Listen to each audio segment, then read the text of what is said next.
Hello, and welcome to another episode of Movies That Make Us. I'm Jake. I'm Tracy. And I'm Val. Happy anniversary, you guys! 5 years. 5 years we've been doing this. I can't believe it's been that long. High five. I had to celebrate by going blonde again because when we first started recording, That's I right. was blonde 5 years ago. Right. So this is for you guys. Aw. Not Well, I really, see it's my for head me, again. but kind of for you. Did you say you shaved your head again, Tracy? Yeah, Just for this occasion. Yeah. that's good. Yeah, 5 years. You were freshly shaven when we recorded the first time. Mhm. Well, you got to put on a good impression for your first show. Yeah, man, a lot Crazy, on the show since then, and right? So much has happened. We were just young and We went crazy through a with our pandemic lives together. ahead of us. we had never heard of COVID. Zoom wasn't a thing. I mean, Yeah. it was kind of a thing, but, Yeah, but like not not for everybody. now. Yeah. Yeah, It was kind of like the underground hit that then became mainstream. It was more like if you had a 9-to-5 office job and you had to have that really boring, like regional call, right? Right. Yeah. Yep. Yeah, we thought, hey, let's talk about movies because that will go on forever. They're never going to stop showing movies in theaters. What could possibly go wrong? They'll never stop making movies for a while. Yeah, no. Yeah, that'll never happen. And one global pandemic and writer and actor strike later, we're still here. So Can't keep us down. So really, COVID was our fault. We jinxed it. well, I don't know Just that I wanna go kidding. that far. Just kidding. We didn't have anything to do with COVID. Don't write I us think it letters. was Don't the get Large angry at us. Hadron Collider. That's what it was. I don't know. I Oh. don't know how all of that Blame it works. on that. I don't know how all that works, but I have not heard a good single theory on why COVID happened. So Yeah. I don't Yeah. There is. I don't think there is one. know. One of my pictures fell down. Oh no. Oh. I still haven't put my pictures up, so you can tell every time we shoot this show how much of a procrastinator I am. But I cleaned the guest room that's right Good. next to me. Well, Excellent. that's good. And you That's- know what happens when you clean one room? Everything goes into the other room. Yeah. Yeah.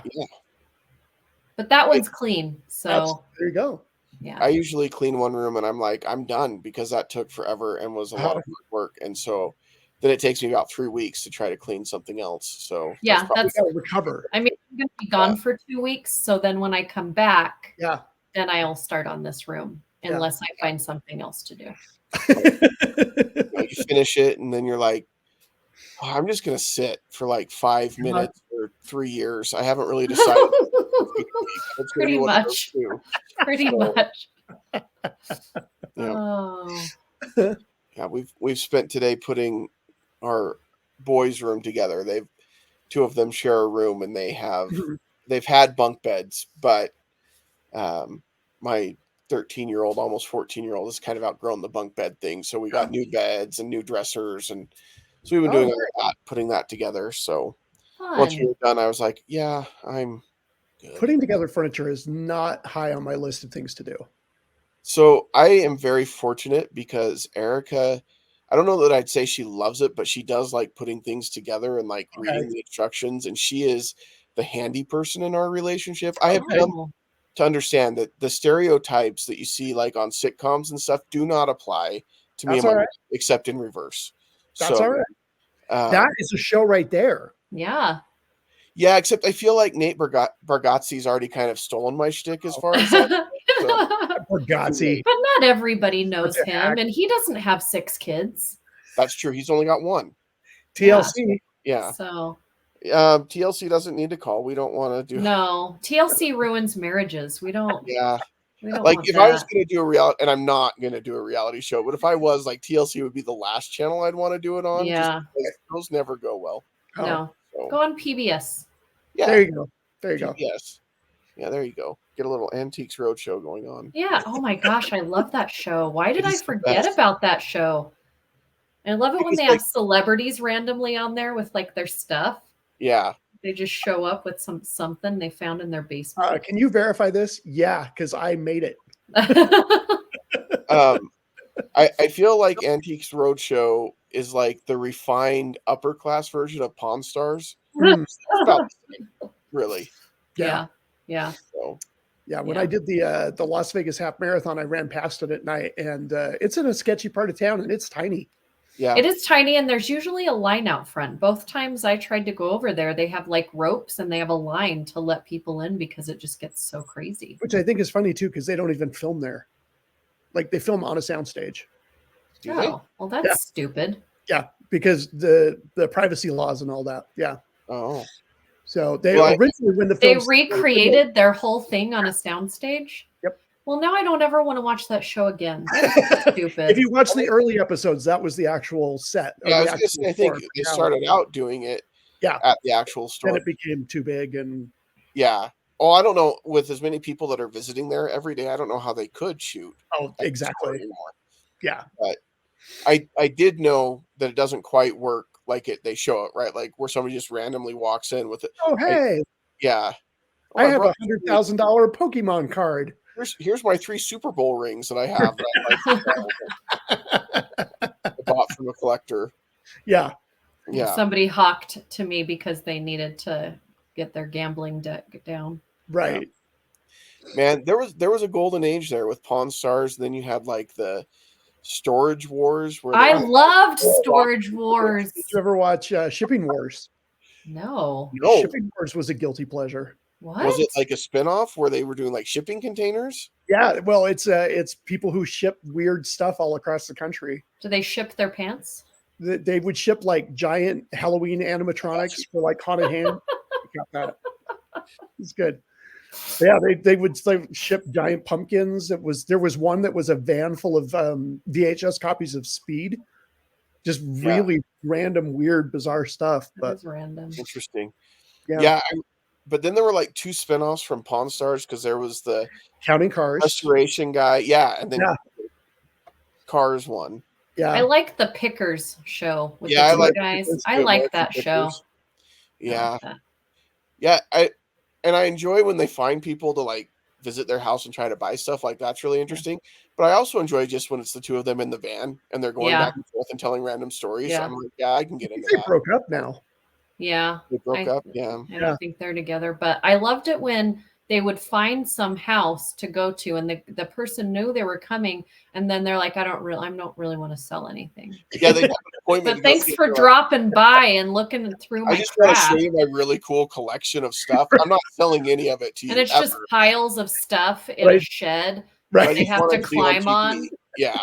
Some of the stuff where they're like, I'll offer you $500 for this rusted piece of metal. I'm like, wow, okay. Some people are so connected. Yeah. Their stuff. I love it. They would do that. I'll give you $500 for it, and then they turn around. They're like, "We're going to sell this for $1,500 back to the shop." I mean, that's how they make business. It That's how is. they make the monies. It is. It's the Pawn Stars. Best I can do is $5, you know. Yeah, they've got to make money. Listen, I'm not going to sell this for more than, I don't know, 100. So the best I can do is a couple bucks. I don't know, $3-4 tops. Yeah. It's going to sit for a while. It's just going to be taking up space. And then that you cut to them like playing with it at their home. Yeah, that happens a lot too. They're like, I hooked this up. It works great. Played this classic Nintendo. It was awesome. It's really too bad there's not a Pawn Stars movie because we could talk about that. I mean, we're not against talking about shows. We've talked about shows before. And guess what? We just talked about Pawn Stars. I really don't think we needed a whole episode for it. No, I don't think so either. That was completely impromptu. That wasn't staged, folks. That wasn't like Pawn Stars. It wasn't staged. This is real uncut right here. We had no intent of going there. I do love to like try and figure out when the person comes in and it's one of their family heirlooms and somebody died and they think it's this like really old thing from like the first war or something. And I'm like, did you really think that was that? Did this person really lie or really die and bring this to you? Or are you somebody that works in an old folks home and you cheat? Like, I like to think of like the story of how it really got there. I'm not saying that people that do work in those homes are, but you know, like I try and think of, and then you see the look on some of their faces, like they were told the story by their grandpa that this is what it's from, and the guy's like, they made that in the 80s. Like completely false. That's just not they're worth it. heartbroken. Yeah. It's funny because my grandfather passed away, I don't know, like 10. That's not funny at all. Hold on. That part obviously wasn't. But I meant more funny, interesting than funny, haha. But what was interesting was we found out just how much like he had lied to us about everything. Like there was nothing real about anything that he did. And so you find that out after someone passes away, like, oh, this is a treasured heirloom that he gave to me. No, that was like his whole life. He told us forever that he had a degree from Cal Poly in engineering. Never even went to school there. Like, what? How did you find that out? Just in some records, personal records that we found of his and things like that. It's all made up. Wow. So that's the stuff you learn when someone passes away. Like, oh, wait. All right. I mean, I pretty much think that you just have to go online and watch all my streaming and be like, yeah, we knew Val. And then you can come into this room where my stuff is worth nothing except for all the sentiments that go with my nerdy collection. Exactly. Yeah. Exactly. I mean, except for my Disney pins. True. Those are an investment.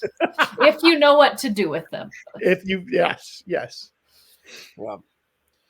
Well, we're not talking Pawn Stars for the whole episode or about Val's crap. But we are talking about one of the biggest movie mashups of the summer last year. Of all time, maybe. Of all time, possibly. Mm-hmm. And both are now available for streaming. Barbie on HBO Max, or excuse me, Max. Just Max. And Oppenheimer on Peacock, because there's no other reason to sign up for Peacock unless you're a wrestling fan. You can also rent it or buy it on Apple TV or Amazon or whatever. Yeah. So if you don't have Peacock and you want to buy the film, which I think is worth it, I own the film because I got it for free, but I still would have purchased it at some point. Mm-hmm.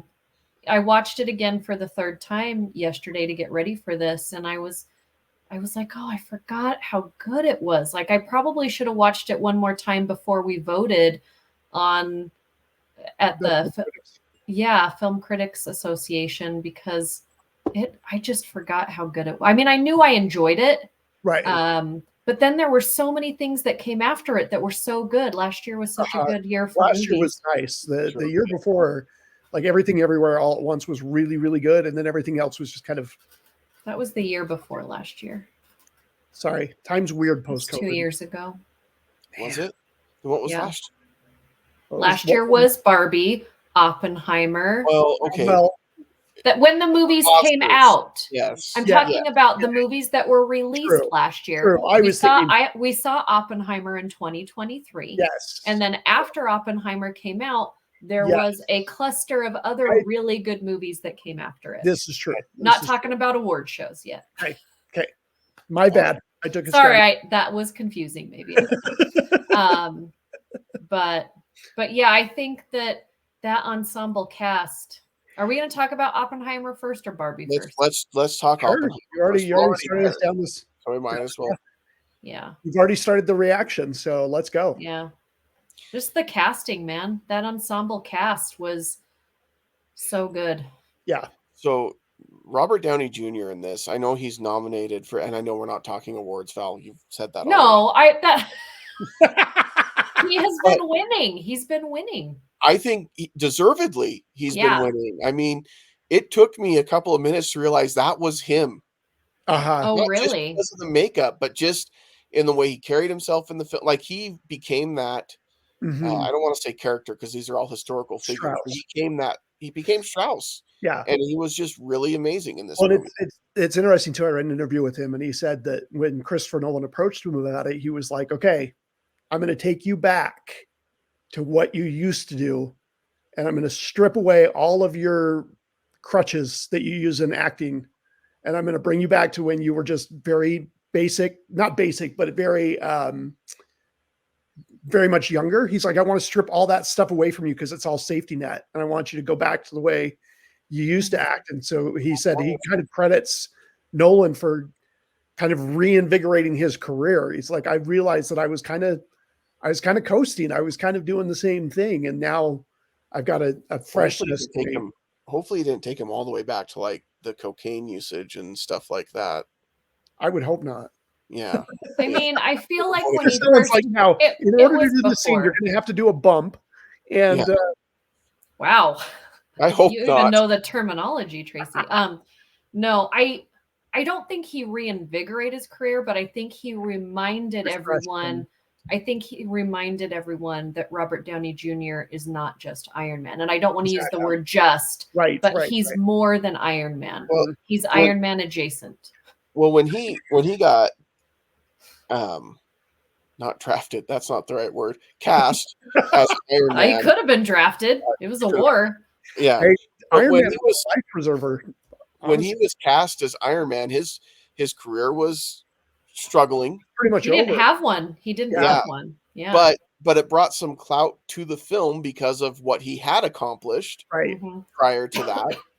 And now it's interesting that it's kind of come full circle in that we think of him as Iron Man more than anything else that he's done, and forget that he is a brilliant actor in his own right. Like, not just in superhero movies, but really in a lot of stuff. One of these days, we should do a throwback to him doing the movie Heart and Souls. Did you guys ever see that one? That's good. That was a really good one. There's just a lot of stuff that he's been in for a lot of years that I was a fan of. Yeah. And then it was sad to see his career tank, and then to see it come back was great. But now to see him like be excited about acting again. Yeah. And you can tell in this that he was. And it was, it was a big jump from Doolittle to this. A good jump.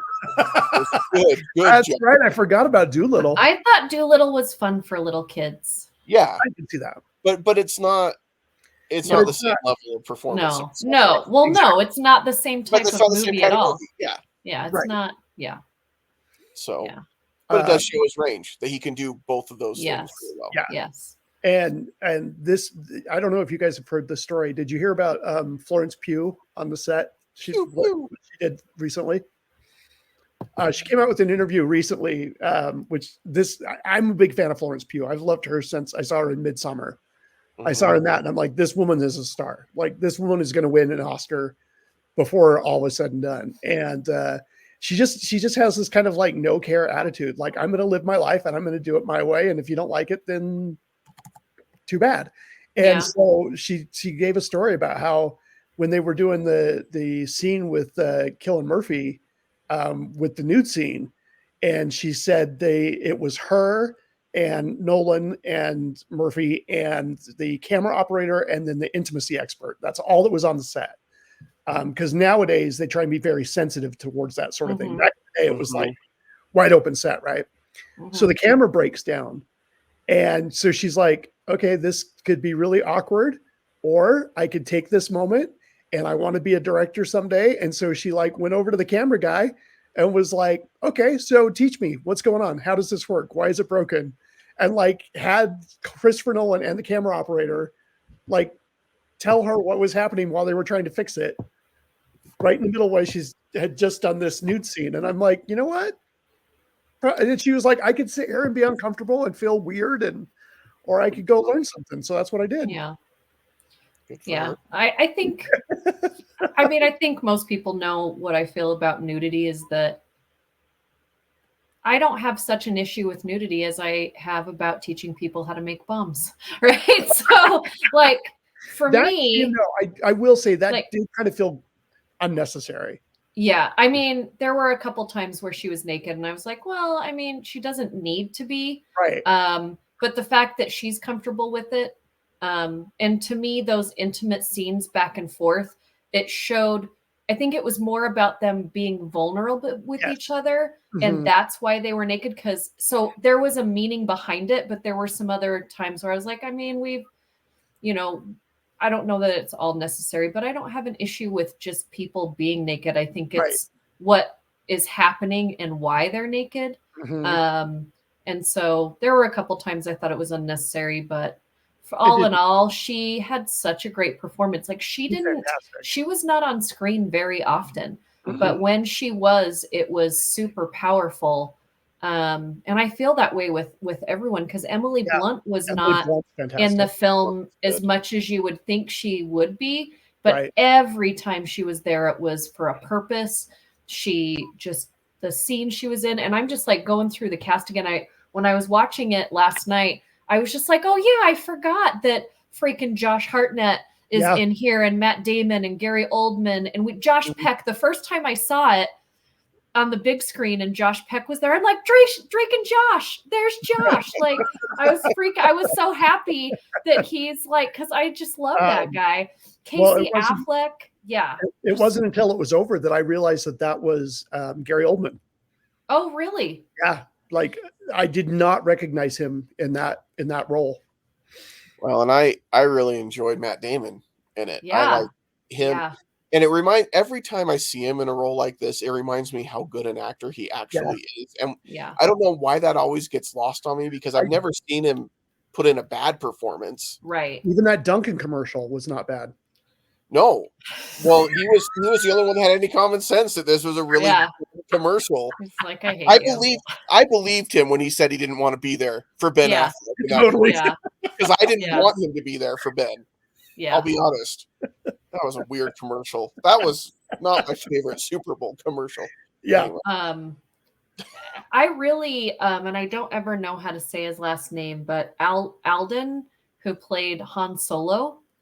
Oh, his scene at the end of the movie with Robert Downey Jr., I was just like, you need to be cast in more things. This is why you were cast in Solo. I know a lot of people don't like that movie, but he is a good actor. He was also in Fair Play last year, which is one of the hardest movies for me to watch, but I thought it was so good. Oh, yeah. He was in that one. If you haven't seen Hail Caesar, he is so freaking funny in that role. He is so good in that role. The Coen Brothers movie. Yeah. Yeah. And Jason Clarke, who is just interrogating the whole time. He is on it. Rami Malek didn't really have a big role, which was surprising. It was really more towards the end of the film that we kind of saw him. But I mean, if Christopher Nolan comes to you and says, hey, be in this film about this thing, and here's the list of cast that you're going to be with, you're probably just going to say yes. Yeah, even if he's like, you'll be on screen for 1 second, you're like, I'll do it. I mean, Remi's got other things he's doing. It's not like he's just sitting at home. So he was probably like, I can be there for a couple days. But when Christopher Nolan calls, you pick up the phone. Yeah. Sometimes. By the way, Valerie, he did say in a recent interview with Colbert that his go-to guilty pleasure is the Fast and the Furious. I reposted it, Tracy. Oh, I'm sorry, I missed that. I reposted it on Instagram, and I said, I'm not on Instagram that much. So I reposted it on my Instagram stories, and I said, I have no regrets. Christopher Nolan knew all of them, and then he's like, but you could start with Tokyo Drift. You could just start there, and then once I saw that, I was like, see. I apologize that I thought I knew something about Fast and Furious that you might not know. You probably do. I didn't mean to jump down your throat, but I posted that. I already posted it, Tracy. Duplication, Bernstein. Anyway, sorry, that's an old Scavenger Hunt movie reference. I do think when it comes to Nolan, I have his movies, and then I have Batman over here. I think I've said this before. Batman is a totally different thing. Mm-hmm. But out of his regular features, I think that Oppenheimer is the best he's done. Yeah. Knowing that I love a lot of the other movies, but to me, I think that everything he has been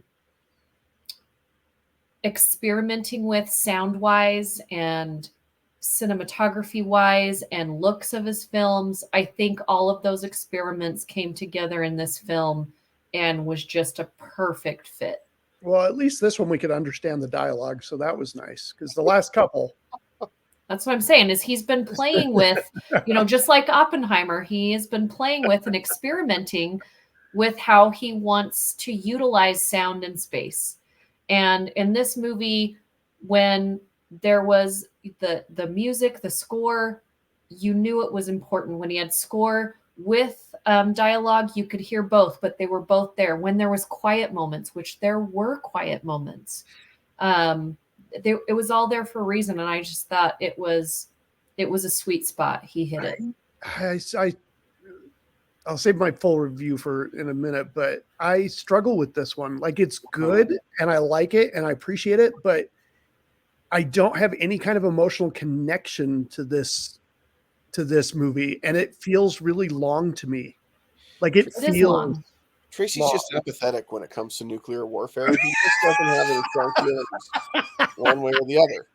I don't know. It just feels very cold. When did you start feeling like nuclear warfare was not a big deal?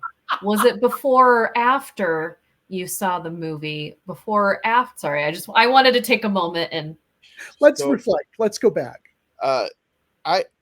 I struggle sometimes with Christopher Nolan because he likes to get really clever with his storytelling sometimes, and he tells stuff out of order or in weird, funky order. And it's, for me, because I'm not a smart man, it is hard for me to follow it sometimes. And I feel like he cranked that up to an 11 with this movie. Really? At some points, I felt like it was hard to follow at some points in the film. It's hard to tell which time period is at certain times. Oh, see, that's what I really loved, is because I feel like they did a really good job with aging these actors. It didn't seem cheesy to me.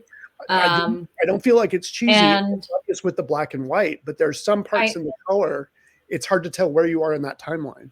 Oh, yeah, I didn't have an issue, but I loved the aging. I loved the use of black and white. I loved the use of when it was in the past, everything was kind of blown out a little bit. Like, you had these dark tones, but all the white tones were a little blown out. So it was kind of a dreamlike sequence. And then when it was in the now, it was a little bit harsher of the same tones. But yeah, I just thought it was, I didn't know if I thought it was clever, but I definitely think when you have a long movie like that and you have such a serious subject, the fact that he thought about breaking it up to keep it more interesting so that you stayed with it was better. I had some people like Nisha from Good Things Utah. She went to watch it at home for the first time. Mm-hmm. And she said it was very hard for her to do it because it is very long. And I can see that. Like, if you've never seen it before and you're watching it at home and you're not totally tuned into it, I think it would be rough. I didn't have an issue watching it at home because I'd seen it in the theater. So that wasn't an issue. But I can see your point, Jake. But there's other movies that I've had an issue with that kind of style. This one, I don't know why, but I didn't. Yeah, I do appreciate that he did come down from the mountain a little bit for us plebes like myself and explain to us the fusion and the fission part, right? Because at the very beginning, the colored one is fusion and then black and white is fission, or maybe it's backwards. So you knew that it was two different things. Yeah. So I appreciated that he done it a little bit for me, but I still, I just don't. I felt like I needed to of his movies. So I saw a documentary about Oppenheimer before I saw this movie, and that helped tremendously. I feel like if you went into this not knowing much about him, you could get really lost really fast. And even then, I felt like I needed more history lesson afterwards. Yeah. See, I went after and I watched the 2 documentaries that are currently streaming after.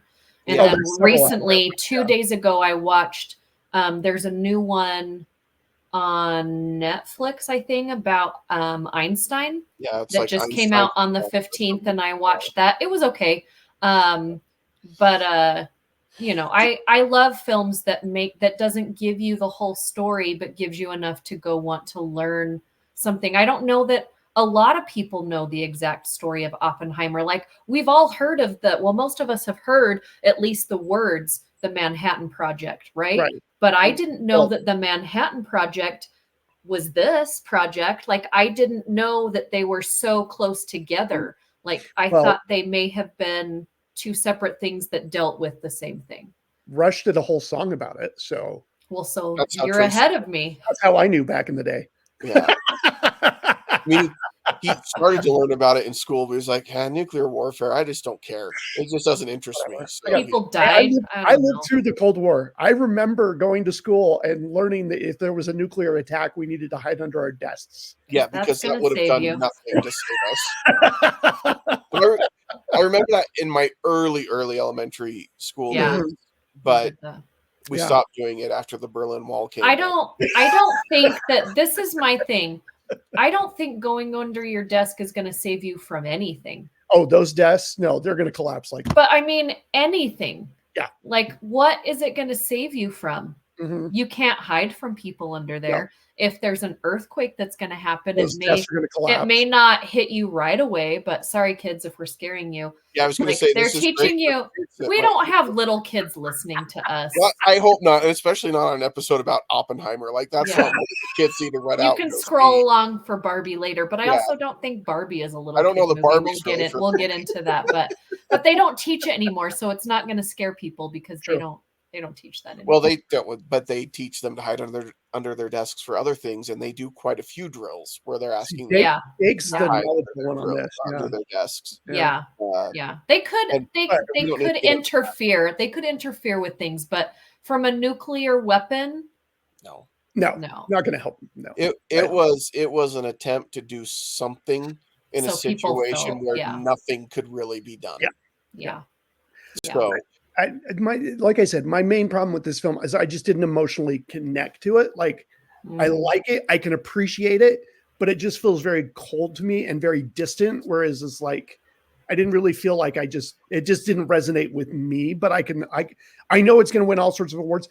I don't know that in 50 years from now, people are going to look back and be like, that was a really important cultural milestone or something that really stuck with us.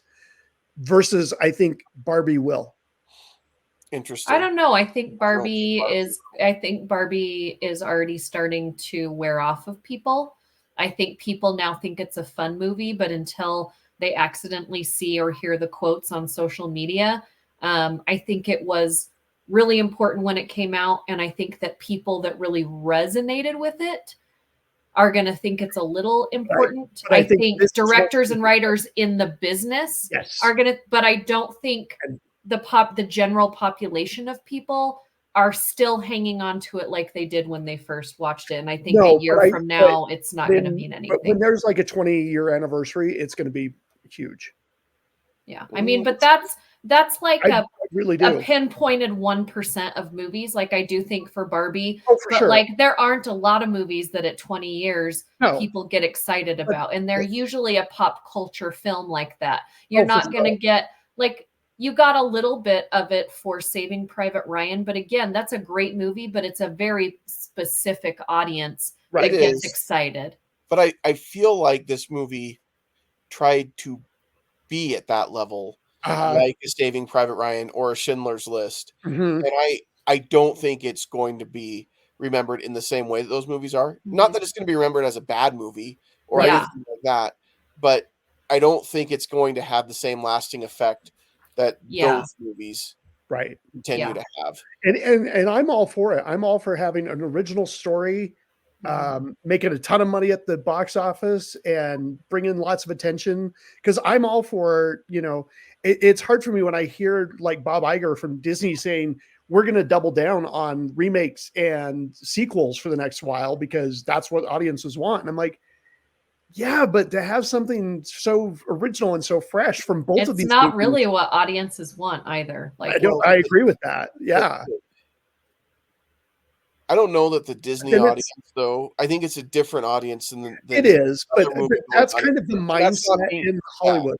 Yeah. That's kind of the mindset right now, and it frustrates me because, like, did either of you get a chance to see Argyle? No. No, I Like, haven't seen it yet. I know it bombed. Like, I know it did not do well, but I thought it was great. And I love the fact that it was a completely unique and original.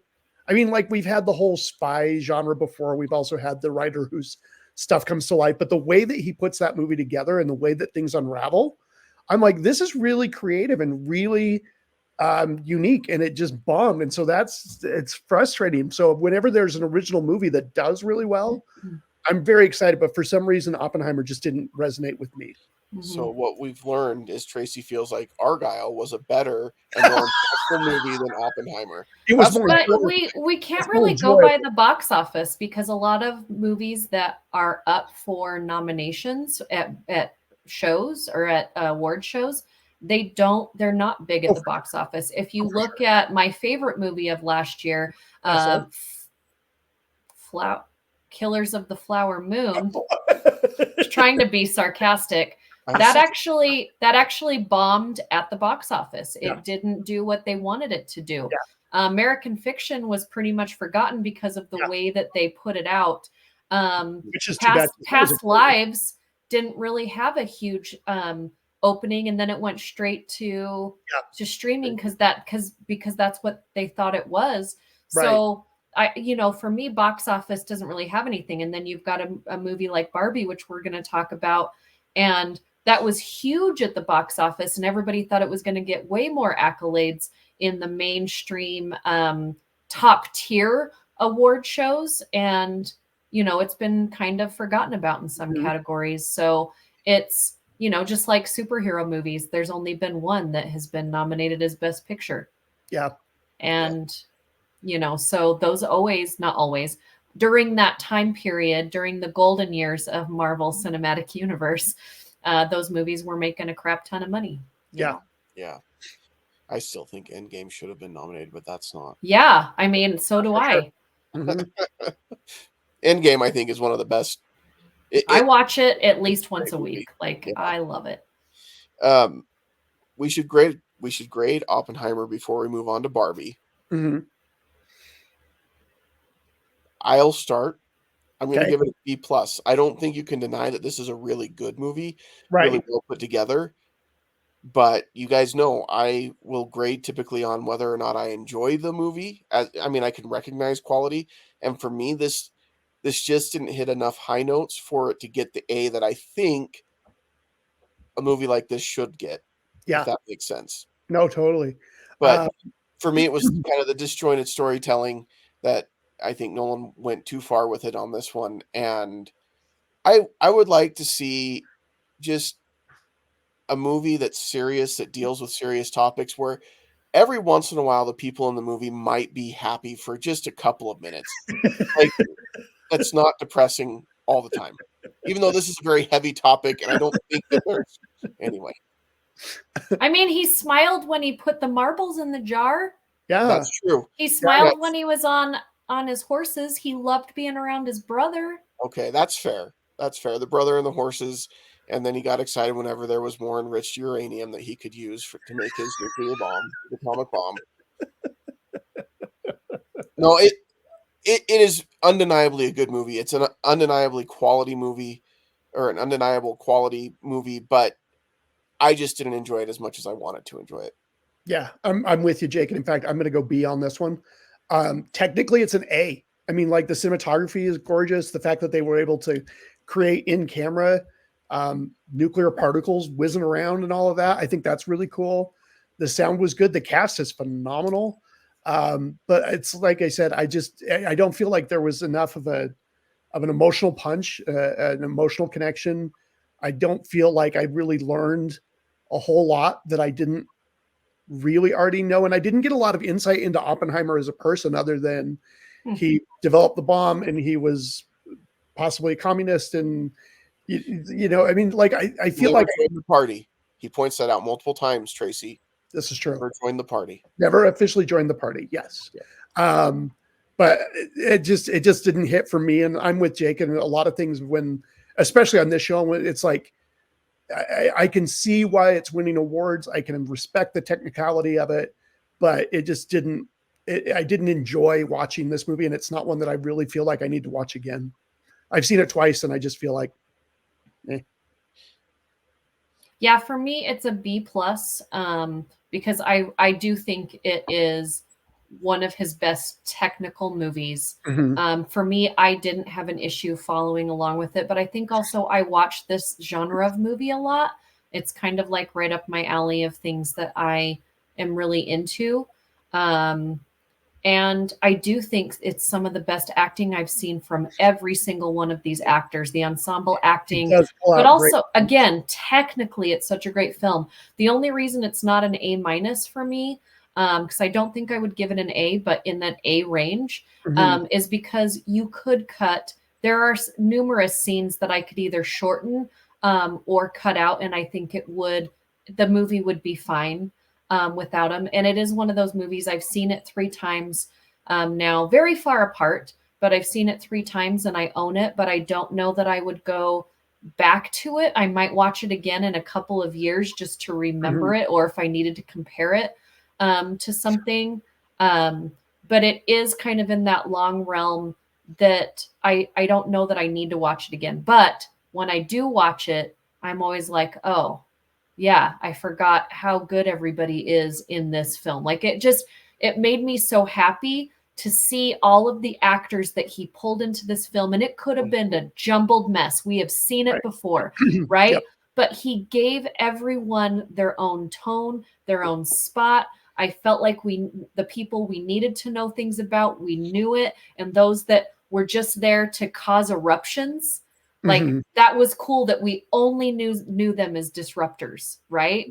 And I thought that kind of went along with what they were creating and the atmosphere that was that time and place. So for me, a high B plus. If I could give it a B plus, I would. Okay. Quick note, I did love this. Emily, I saw an interview with Emily Blunt, and she talked about how Christopher Nolan like always dresses in a suit on set. Like he is always dressed to the nines. And like on her first day on set, they were filming out in the Los Alamos area, and she was wearing Crocs because she wasn't officially on set. She just came to visit. And like he looked at her and like looked at her Crocs and just kind of gave her this disapproving look. And she was like, okay. And so then like every day, like from then on, whether or not she was officially on camera or not, like she would dress up to be on set because she was like, I think he probably gave the disapproving look at the Crocs. I would too. Like, sorry if you're a Crocker. If you're a Crocker or not a Crocker. It was some kind of comfortable shoe because they're out in the dirt and everything else, but she was like, from then on, I made sure that I dressed well on set. Love the Crocs. Love the Crocs. And I may or may not be wearing Crocs right now, but around the house. A lot of people love Crocs. Yeah. A lot of people do. I mean, they're selling. If you're a Croc person, don't send me hate mail. But I could see Christopher Nolan like, really, Crocs? Really? On my side? And if I was Emily Blunt, I'd be like, whatever, Christopher Nolan. Like, I'm not you. Who wears a suit on set in the middle of Los Alamos? Because he respects the cinema. Well, let him respect it. I respect it in my Crocs. Yeah. Not mine. I don't own Crocs, but But if you did. Anyway, I think I'll buy my first pair when I go back to Burning Man, because that was a must have for everybody out there. There you go. Yeah, when I think of great filmmakers historically, like the George Lucases and the Steven Spielbergs, they're known for always wearing suits on set. I could see how he's respecting the past and Orson Welles, not being pretentious at all. Fellini. Yeah. Anyway. Did you say Fellini? Yeah. Dropping some film school right there. Yeah. Barbie. Hi, Barbie. Hi, Barbie. Hi, Barbie. Hi, Barbie. Hi, Barbie. Hi, Barbie. Oh, my goodness. Here we go. The Barbie movie. I don't know that anybody going into that film thought they were going to be so emotional while watching a movie about Barbie. Oh, absolutely not. I don't think the investors knew. Like, I don't think Mattel knew. I don't think Warner Brothers knew. Like, I think Greta knew. Greta knew, and Margot knew. But outside of that, I'm not sure if anybody did. But those two, and I love the fact that like Margot had to keep going back to the studio and fighting for things to keep into the movie. But I love the fact that she's got enough clout that she was able to do that. Like there are several scenes, the scene where she's sitting on the waiting at the bus stop and she says to the old woman that she's beautiful. And the lady's like, I know. And like they were like, the male executives were like, we need to cut that. That's dumb. Oh my and she was like, gosh. no, that is the crux of the whole movie. Yeah. And like Margot Robbie had to fly into the Warner Brother offices and fight and say, if you don't keep that scene in, I'm not making this movie anymore. Like to that level, and to get them to keep it. I mean, it's incredible. And props to her. She's going to make bank on this movie because she took most of the money on the back end, and props to her for it. Yeah. I didn't know what to expect with the Barbie movie. Honestly, when I heard they were making a Barbie movie, I'm like, I don't know what that's going to be for me. Right. I also thought, haven't we done a lot of Barbie movies? I see them on Netflix. Barbie and the Seven Princesses, Dancing Princess. The animated, yeah. I had to watch those so much when Sammy was a kid. Yeah. And my girls honestly have not ever really been that into Barbie, and so it wasn't like my girls were excited to go see it. So I just didn't know what to expect or what to think. And I think it's an enjoyable movie. I think it's a well done, well directed, well acted movie. Just wasn't at all what I was expecting, but I don't know what I thought I was expecting. Yeah. Well, and Mattel for years has been talking about that they wanted to turn all of their toy lines into movies. So, I mean, they were talking about like Rubik's Cube, the movie. And I'm like, are you freaking kidding me? And they saw the success of Battleship and they said, hey, let's do it. We're all you have a screen picture. So yeah, I'm with you. When they announced this, I was like, it might be cute for young kids, but it's not something I'm going to necessarily enjoy. I cried in this movie. Like I came out of this movie going, I'm not the target audience, but oh my God, like this 48-year-old man loved the hell out of this movie. I don't agree with you, Tracy. I think you are the targeted audience. I think we are the targeted audience because younger people that I talk to about this film, and my daughter and her boyfriend mainly, because I watched it with them when I saw it the second time, they didn't quite understand why those things were so important in the film, because the generation that came after us, they haven't had to deal with as many of the things that Barbie had to deal with, what women growing up in the 70s, 80s, and 90s, I guess I would say 50s, 60s, 70s, 80s, and 90s had to deal with, right? There is still, unfortunately, a lot of sexism out there and a lot of, just misogyny and patriarchy in some places. Down with the patriarchy. But for the most part, when you go to new companies now and you've got these young millennials running it and younger, right? They're kind of an all-inclusive, place, and there's like ping pong tables. I know this isn't everywhere, but it's less than it was when we were growing up. And they even kind of hint at that when Ken's talking to the business executive and he's like, you guys don't do patriarchy here? And the guy's like, we still do. We just hide it better. Yeah. Yeah, but those are still old guys, right? They're in the older, if they would have been in a business that was a whole bunch of, 20 somethings and early 30 years old. I'm not saying that there isn't any of it out there. I'm just saying it was very prevalent. Oh, very much so. And so I had to sit and explain to my daughter's boyfriend, the things that were in the movie were actual things that I've had to deal with in my life. Right. And so I do think that younger viewers enjoyed the film, but some of them didn't quite connect. Like some of you didn't connect with Oppenheimer, didn't quite get why some of these things were very important and the emotional tolls that go with it. Yeah. And it's interesting because like a job that I was at I probably interviewed about 10 years ago. And the general manager said to me, now your boss would be a woman. Do you have a problem with that? And I was like, no. He's like, she's younger than you. Do you have a problem with that? And I go, if she's good enough to be in that position, Yeah.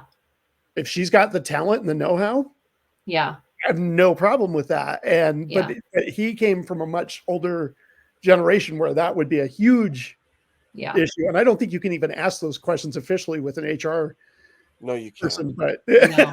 I mean, if you do, you're in trouble. But yeah, I've never been asked that. I'm a woman. But like almost all of the people in charge of things that I do now are way younger than me. And actually most of them are women. So that's great. But yeah, so I think that it kind of was. I think Greta kind of did put it tongue in cheek, but also very like, do you guys remember this? Like, you lived through this, right? So I'm taking this very lightweight that you think on the surface is Barbie and pink and shiny and happy.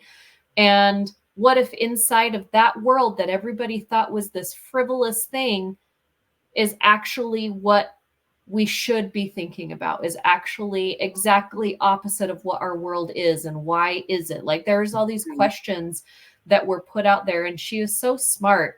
And she always surprises me as a director and a writer, because when they said they're making a Barbie movie, I was like, okay. And then they're like Greta Gerwig, and I was like, okay. And then when they were like Margot Robbie, I'm like, okay, that makes sense. And then they were like Ryan Gosling, I'm like, wait, what? Like, this is going in a total. And then when I saw like Simu is in it, and all these other people, I was like, all right, like this can be something. Simu was so good in this role. So good. Like, I want more of him in different things, because I just remember the dance. Oh my! Yeah. He and Gosling played off so well off of each other, and Gosling, like, that could have been such a bad role, and he completely took that on and owned it. And like I don't know, there's so many great lines with him, but the one that I love is when he's like at the end, when Barbie's talking to him after they've freed all the Barbies, and he's like, I kind of got disinterested in the patriarchy when I learned it wasn't all about horses. He's like admitting he didn't know what he was doing. He is a simple guy that can. He is Knuff. Yeah, he's Knuff. My girls watched it and loved it. They watched it. That's awesome. We bought it on iTunes or Apple or whatever it's called now. And for about a week straight, they watched it almost every day. My two older daughters. Wow. And did they ask questions? A couple of them, but it wasn't. So kind of to your point, Val, I think in their minds it was like, yeah, the patriarchy's stupid. Like in their minds it made sense because it is stupid. Right. Their dad isn't. I mean, I'm not overly chauvinistic. I mean, I don't think you're chauvinistic at all. Well, wouldn't think so. No, I'm not. I think of myself as I try not to be the anyway. Yeah. And I think that's just not what they see. It's not like, I am the father. Yeah. That has zero clout in this house. When I'm like, I'm the father, you'll listen to me. They're like, yeah, whatever. Whatever, Dad. But it's not. But I do think it's different for them growing up. Like, I don't think that they even know about those challenges, which maybe they need to, and maybe this movie is good for that, to kind of show them that that kind of stuff is out there. But that's just not the way they see the world, because that's the way that hasn't been their world. Yeah. And I think with the older, like Sammy's 22 and her boyfriend is 24, I think that some things can get super hyped, right? So it was so hyped by the time they saw it at the house. That's true. That they were kind of like, I mean, it was fine, but like, why, why is it so important, this movie? I think Sammy got it a little bit, but it was more her boyfriend. And I was kind of cool that he sat there and listened to me and saw, things from a different way. I said, you don't get a lot of this stuff because you haven't had to. Yeah. And I just flat out said, you're a white male in Utah. Like, you haven't had to deal with any of it. And it's nothing against that. Right. But, you only really understand things if either you research it or somebody you know has had to deal with it, or you've dealt with it yourself. And so like, I don't hold it against anyone, but it was nice that we could sit and have a conversation. But to their thing too, is I think I enjoyed it so much more because I was in a theater in Washington, D.C. It was packed to the hilt with people dressed in pink. There was no empty seat, but I'm sitting there with a coworker, this big burly guy named Jim, and he's crying as much as I was, right? Like it was for everybody that was in that room, and people were laughing and people were crying and people were cheering. And then I think sitting at home, kind of like Oppenheimer, if you see it for the first time and you're in a house and, you know, you're kind of not totally invested and there's other things going on, that I can see how it wouldn't be as effective. Right. I can totally see that. And I was lucky. I saw it over the weekend, and so I got there before all the hype built up. And but I love the fact that it like freaked all these conservative white men out. Like that whole thing. What's the guy from the Daily Caller? I can't think of his name. I don't know. Oh shoot. Anyway, but when he like any recognition on the show. So but when grown men are like buying Barbie cars and lighting them on fire on their grills, I'm like, way to go, Greta.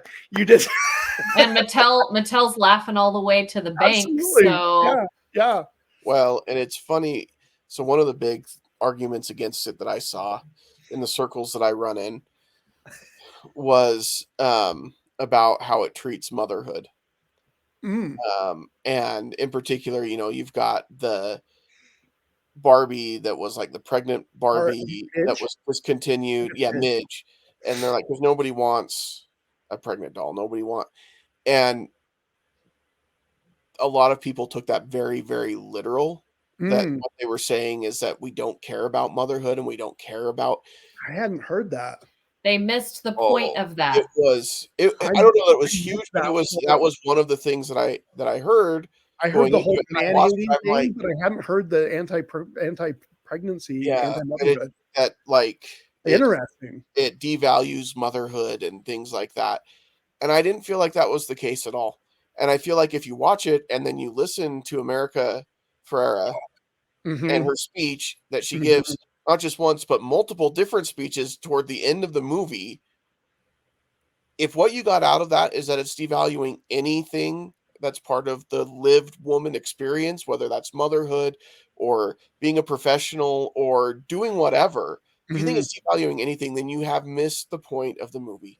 You're like that Superman gif where you're flying around and the joke is up here and you just totally missed what it was about. If anything, it values the relationship between mother and daughter. Oh, totally. With America Ferrera and her daughter, and how much we can kind of get separated in today's world. And, you know, as our kids are growing up. And so for me, that was more of that thing, because I grew up when that Barbie came out, right? That's when I was into Barbies.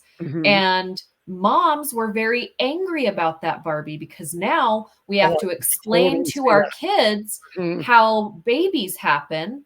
Right. And so the Barbie didn't do well. So if you are age 30 or above, if you have such an issue with it, you should have gone out and bought that Barbie when the Barbie was out.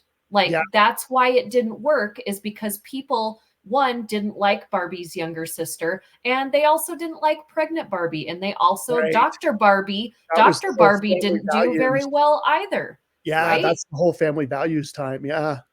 So well, and that was the big thing I remember growing up with Barbie, is that she was in all of these different careers, not just doctor, but, you know, pilot, but and you see all of them in this, you know, and it was like, this is just encouraging little girls to want to work outside the home and not be part of the family. And I remember that being the case with Barbies.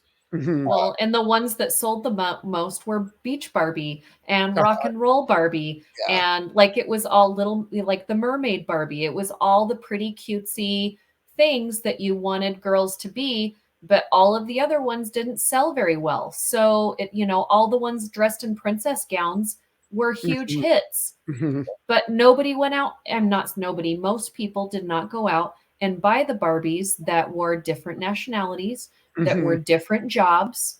You know, I loved my Barbie in the Rockers set, and I totally remember I that. loved Asian Barbie. She was the one I played with the most. Her and the Ken with the real hair. He had real blonde hair, and everybody just thought it was so weird. And I thought he looked like the DJ from MTV. You know, and so I just think it's funny that people complain about things that they could have done something about when it was happening. Yeah. So now you're complaining about the exact opposite thing. Yeah. But that's the way the culture works, right? That's the way people do it. Yeah, I'm going to complain about this. Okay, well, we fixed it, and now we're addressing. Oh, well, now I'm complaining about the way that you fixed it and addressed it because you didn't fix it right, Right. or now it's a different I liked problem. it back the way it was. Yeah. But I got to say, I got to give huge credit to Greta and to Margot for taking a movie that could have been a complete corporate sales job.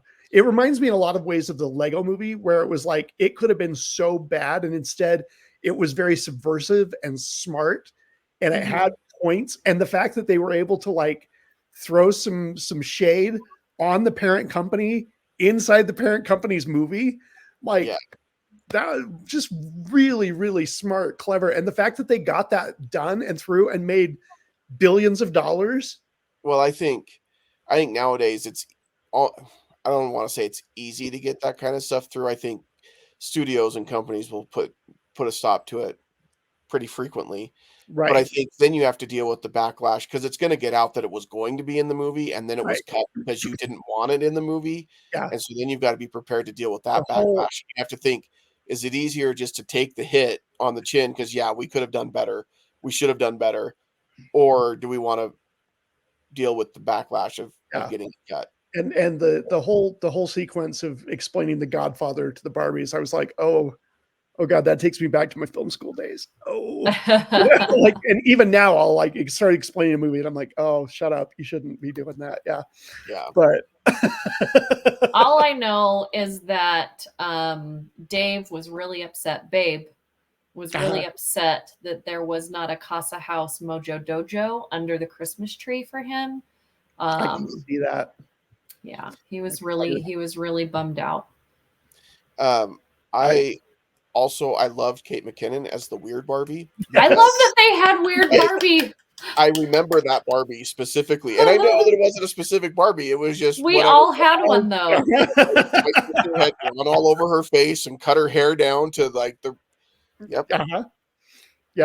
The Barbie that was played with my sisters had a decapitated Barbie that was the weird Barbie, but it had no body. It was just the head. My sister says I took the heads off of her Barbies, and I didn't. Not that I remember. Anyway, but she says that I did, and I don't think that's true. I think she did it and then framed me for it. Wow. Yes. She was devious. And I'm so excited. I want Ryan Gosling to perform I'm Just Ken. He is. Oscars. He doesn't want to, but he is. And the fact, this was so great to me.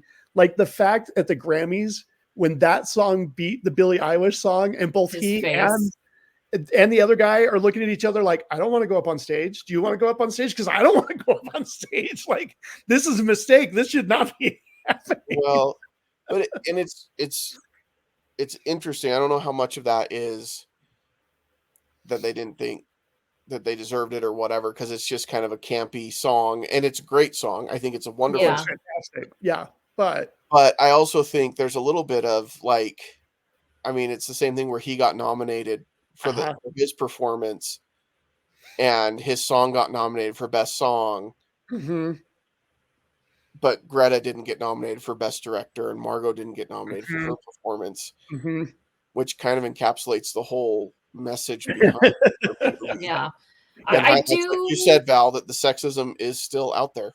Well, okay. So I'm gonna play devil's advocate for a second. I would put Greta up there over I'd put Margot over, and what's her bucket with the Jodie Foster. Annette Bening. Yes. Annette Bening. That's exact. So this is the thing. Okay. I do agree that Greta deserves to be in that category, and you already know who I would take out of that category and put Greta in. But every time he makes a movie, Scorsese's going to get a nomination, right? Yep. Doesn't matter what kind of piece of crap he puts in a bag and sells. It's going to be. And I am a huge fan of Scorsese. I love Scorsese, okay? But this is not his best work. But when it comes to Margot Robbie, it's one of those years that is really hard because there were an abundance. One, there was more female directors that had movies that were recognized this year than any other year, right? But the fact that I feel like they feel like, okay, we have 2 in the category, so we're good. But if we had 3, it might be too much. But you look at, other than Scorsese, all of the other directors, for me, deserve to be in that category, right? Yeah. Well, but I would switch those 2 out. Agreed. Get to Best Actress. Everybody deserves to be in that category. Now, the movie that Annette Bening was in was actually really good. I've seen her be that kind of character before. Not that exact person, but Annette Bening is another one of those people that she doesn't have a movie come out very often, especially being the lead actress. So when she does, the Academy, not all the other award shows, because she's not nominated in a lot of the other ones, but she is going to be represented. And that's where we get a little political. Now, as much as I think Margot Robbie did a great job, I do think that it was Greta that made Barbie.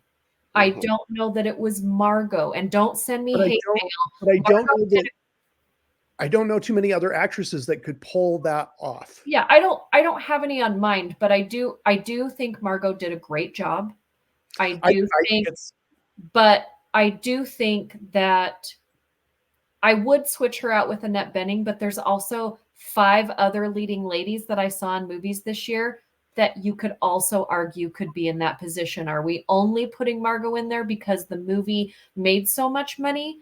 They did nominate the Best Picture, right? But they didn't nominate her or Greta. It's kind of weird, and I don't think that directors and Best Pictures have to be nominated together, but a lot of people do. Sometimes I think a Best Picture is the Best Picture because of everyone involved and not just because the director was involved. So with Margot, I could go either way. I would not be angry that she would get nominated. I think she totally deserves it. But I'm not like irate that she didn't get put in the category because it was a really big year for these females. Now, Greta, on the other hand, I think she deserves to be in there, and I don't think Scorsese does. I agree. I think Scorsese made 3 of those same movies before. So we've already talked about that a little bit. I don't know if I've talked about it on the show, but that's how I feel. Yeah, but like you said, if he makes a movie, it doesn't matter what it is. He's going to get nominated. Yeah. And I think there's a couple of directors like that. I think Steven Spielberg's in that same boat. Ripley usually is. Yeah, mean, Spielberg has been off and on, but just like Meryl Streep, if she comes out and does, and I love Meryl Streep, I love Annette Bening, but they're always going to be there. Yeah. There were some people that were nominated last year that I don't think did better than some other people, but they're older, well-loved actors. And because they're a little bit older and they're well-loved, and maybe they think about their past work wasn't recognized, then they throw them in as soon as another project comes up because they want them to be recognized. So like, I think Brendan Fraser got his award last year not because of that role. Not because of that role. So there are just things, that's why I say award shows, as much as I used to just look up to the Academy Awards. And I still get a little bit excited about it, but now that I'm a little bit closer to the industry, I understand that there's always going to be a little bit of politics there. It's just like any other company, right? It's just like any other big group of people that get together. You can't blind people on what to vote for, right? People are going to have favorites, whether the project was the best pick or not. Yeah. All right. Well, should we grade? We should grade. Tracy, we'll start with you on this one. This one's an A for me. Like, it hits on every level for me. I don't know what you would cut. I think It's just so clever. It starts with the script. It goes into the acting. It goes into the directing. The set design was incredible. I mean, like the whole thing about them traveling into the real world and having the old timey sets was just so clever and so well done. I don't know of another director that could have made this movie, and I don't know of any other cast that could do this and pull this off. And I really think that monologue by America Ferrera, I really do think that 20, 30, 40 years from now, that's still gonna be something that people are gonna quote and remember, and it's gonna stick with. I enjoyed the heck out of this film. It was one of my favorites of the year. I really, really love this movie, and it's one that completely took me by surprise. So very solid A for me. When I first saw this film, it was an A for me. And now it's an A-, only because the second time and third time I watched it, it wasn't as fun as the first time. Like, I don't think I ever need to see it again, as much as I respect it. And the writing was so smart. Again, an A- is still a really good grade. Yeah. But I think it would be fun to see it again in a couple of years at like Broovies with a whole bunch of rowdy people, and we're all laughing and having a good time. But I wouldn't just turn this movie on at home just because I wanted to watch it. Yeah. Yeah, I think I'm in the same boat, Val. I think as a communal experience, and this really captured a moment last summer when this movie came out. This was a movie that we collectively needed last summer to rally behind and to enjoy that moment that it was. But I don't think it's going to have that same lasting impact. Parts of it will, Tracy, I agree. The speech from America Ferrera and things like that, I think will continue to have a lasting impact.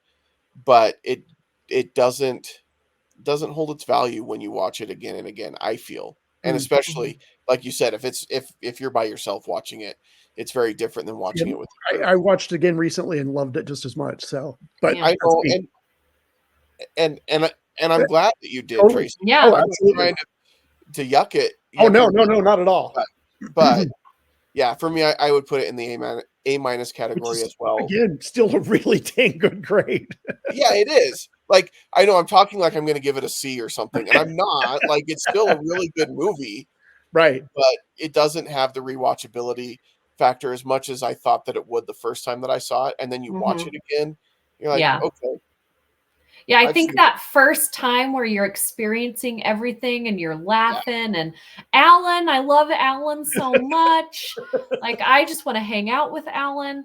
Right. But there were so many of those first time moments that I think were great for the first time. But then when you watch them again and again, it's not as exciting. Whereas something like Endgame for me, like I can watch that movie over and over and over, and it never feels long.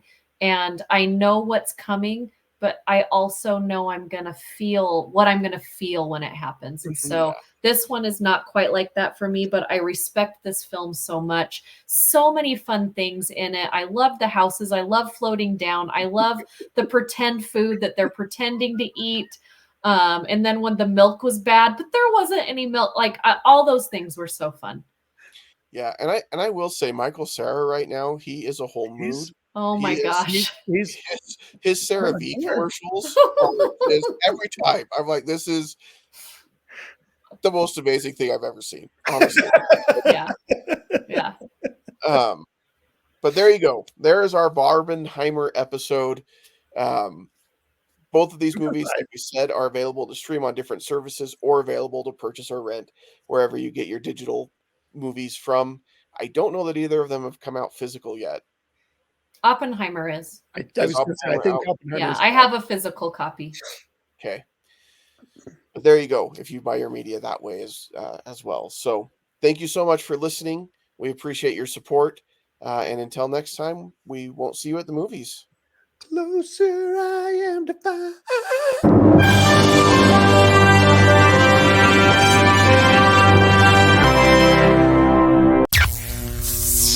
This has been an Age of Geek media production.